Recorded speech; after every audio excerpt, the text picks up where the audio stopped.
Մարդիկ սպասում են տեսնեն, թե ում մասին ինչ կգրեն համացանցում, որ ուրախանան,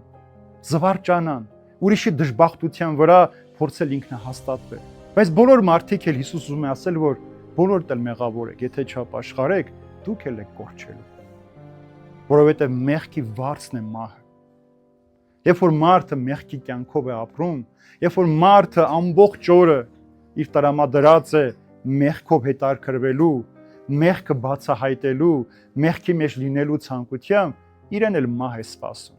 Մեկին շուտ, մեկին ուշ։